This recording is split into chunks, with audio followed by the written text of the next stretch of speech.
tukomyewo nga tusaba abantu bannakawa West nga bwe bakola luli balabye obuweereza era nkakasa nina essuubi nti bajjagamba nti ate ku luli twali tugezesa nga tetunnategeera ebya politics obikwasaganya otya naye kaakati balabyeko era eyo gyempita mbayitamu ne bagamba ho kiyitirivu kyongera batukomyewo olunaku olwaleero. Lwaki muze Kakota bannakawa ekigendererwa ki? Ekigendererwa nsonga ya Nakawa. Nsonga ya Nakawa bwobeera mu kitundu obeerako n'emikwano obeerako n'abakulembeze bokwatagana nabo. Wano we tuli tulina bakansala bangi okuva mu Nakawa West, okuva mu Nakawa East, tulina structures zaffe eza Kunga okuva mu Nakawa West, okuva mu Nakawa East, n'abakulembeze abalala ab'enjawulo ba registrar n'abalala tuzze na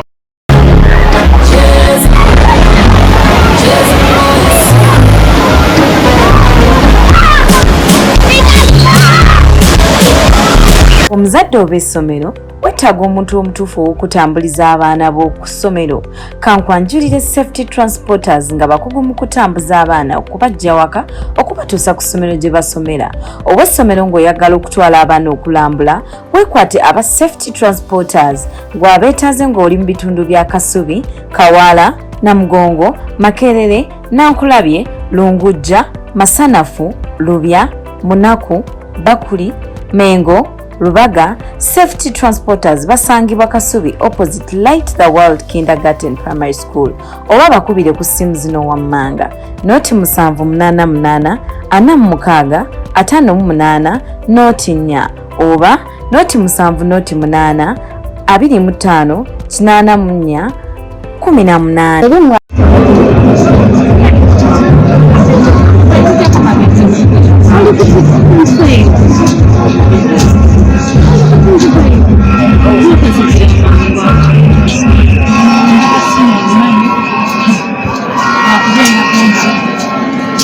788 25 84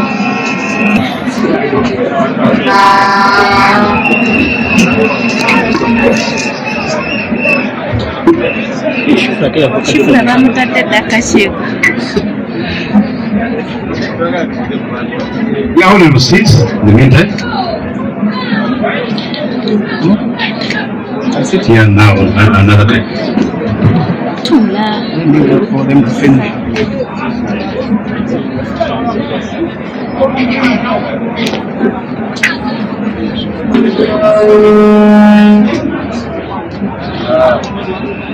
You remember, as colleagues allow us, she was part of the team. Whenever the numbers, please come over immediately. I can see you are about to be late, but you are finally found the team around. So they'll give you a few minutes to wait for it and work on it very fast. Honorable Bouquet Ali, we have received your document and we tell you that you qualify for the position. You're going to wait for us to communicate to you the next step. This does not make you a flag bearer of NUP at the moment, but we shall communicate to you the initial stages. Thank you so much and best of luck.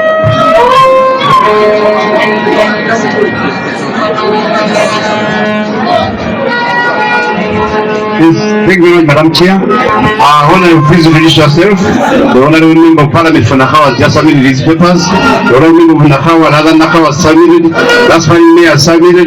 Now, we're part of the team of George and he books with them. Introduce yourself and submit the papers. Thank you, Chairperson. We should definitely communicate. Good luck and all the best. Blessings, you don't know. People power! Our power! People power! NUP! Everywhere!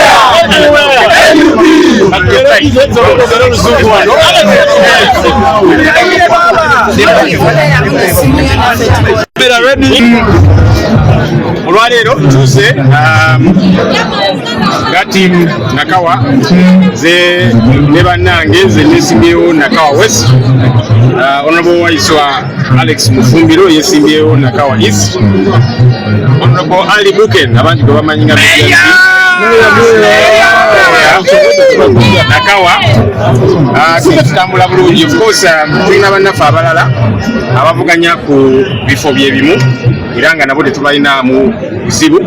Tuze wano ku kitebe okweyanjula eri ekitebe nga bwe twakirambika obulungi nti yeegwanyiza ekifo kyonna alina okujja neyeyanjula eri akakiiko aka Election Management Committee era nga alina okulaga nti ebisaanyizo byonna birina era mutulabe ne zifayire ennene nga zifayire ezo zibaddemu amabaluwa agalaga ebyobuyigirize byaffe kubanga kikulu munnange abantu ne bamanya nti okwesimbawo kuno ebisaanyizo tubirina era buli kimu kiriyoke. Twebaza akakiiko mulaba bakola kuva ku makya paka lweggulo abantu bayitirivu abazze okwewandiisa era buli lunaku tegeezeddwako nti bwekiti bwe kibadde katusuubire nti tunasobola okukikwasaganya mu nnaku ezisigaddeyo.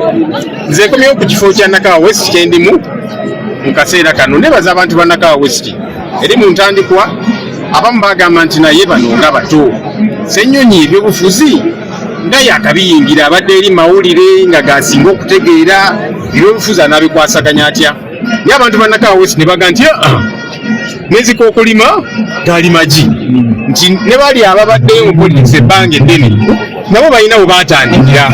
So abantu ba Nakawa West ne bagamba nti oyo gwe mugamba nti muto, oyo gwe mugamba nti talina nnyo experience in politics, oyo gwe twagala tulina essuubi ajja tukigirira. Neebaza Katonda nti emyaka kati giweze ena nakiikira abantu ba Nakawa West bampa omukisa eggwanga ne lintegeera. Obaoli awo bangi temwali ntegedde n'obuvunaanyizibwa obulira bwe nnina wano mu kibiina nga spokesperson eri mu paalamenti. We nasooka okutuukayo ne bampa akakiiko akakosase okukakulembera nekulembera bannange obuvunaanyizibwa bwe twakwasaganya mwabulaba era waayitawo emyaka 2.5 bannange ne bagamba nti tukulabyemu obusobozi katukulinnyisa eddaala nenfuuka leader of opposition mu paalamenti yankulembera bannange abali ku sayidi emu. Okugezesebwa kubadde kungi, okufuumuuza kubadde kungi, aboogera babadde bangi, naye weetuli twebaza Katonda ntisobodde okuweereza era tukyaweereza. Obuvunaanyizibwa obw'okulondoola emirimu gavumenti giteekako akazito okulaba nti federamu omusolo ekozesebwa bulungi, okulaba nti obuweereza bubeerawo n'ensonga zonna ze tubaddeko. Abatukanyugidde ebifunfugu muze mubalaba. Of course omuti oguliko emboona gwe bakanyugira ebifunfugu, gwe bakanyugira amayinja n'ebirala bwe bityo. So ebyo nze tebintiisa era abamu baali balowooza nti Ssenyonyi ono tunamunyenyaamu naki, ajja kukakkana, ajja kulekeraawo okwogera ku bubbi, ajja kulekeraawo okugamba sipiika nti tambulire ku mateeka, nti ajja kulekeraawo okugamba prime minister muweereze bannayuganda n'ebirala bwe bityo. Naye tetugenda kulekeraawo, tukomyewo nga tusaba abantu ba Nakawa West nga bwe baakola luli abalabye obuweereza era nkakasa nina essuubi nti bajagamba nti ate ku luli twali tugezesanga ne tunnategeera ebya politics obikwasaganya otya, naye kaakati balabyeko era ebyempita mbayitamu ne bagamba ho kiyitirivu kyogera batukomyewo olunaku olwaleero. Lwaki muzze Kakota bannakawa ekigendererwa ki? Ekigendererwa nsonga ya Nakawa. Nsonga ya Nakawa bw'obeera mu kitundu obeerako n'emikwano, obeerako n'abakulembeze b'okwatagana nabo. Wano we tuli tulina bakansala bangi okuva mu Nakawa West, okuva mu Nakawa East, tulina structures zaffe eza Kkunga okuva mu Nakawa West, okuva mu Nakawa East, n'abakulembeze abalala ab'enjawulo ba registra n'abalala tuzze nabo kubanga tutambula bulungi nabo. Abamu ku bali wano by the way beegwanyiza ekifo kyekimu, osanga bakansala nga 3 mulina kuvaamu omu, naye tutambula wamu, babagamba nti tutambule wamu nga tiimu. Kakati ne bannange Honorable Alex Waisa Mufumbiro yeegwanyiza ekya Nakawa East. Mukwano gwange nnyo, tukola bulungi mu kibiina yamyuka ng'omwogezi, tutambula bulungi era ne ku ground tukwatagana bulungi. Honorable Ali Burken abangi gwemumanyi nga Nubiandi yeegwanyiza kyabwa Nakawa. Mukwano gwange tutambula bulungi era ne ku ground tubeerayo eyo nga tuwenja akalulu. Kutera tulaba eyo n'abalala by the way abatuvuganya kutowa meya naki. So mu NUP tugamba nti buli yeegwanyiza ekifo tewali buzibu, tukubagana twagamba ffenna tujja kugenda mu bantu eri akakiiko tuyanje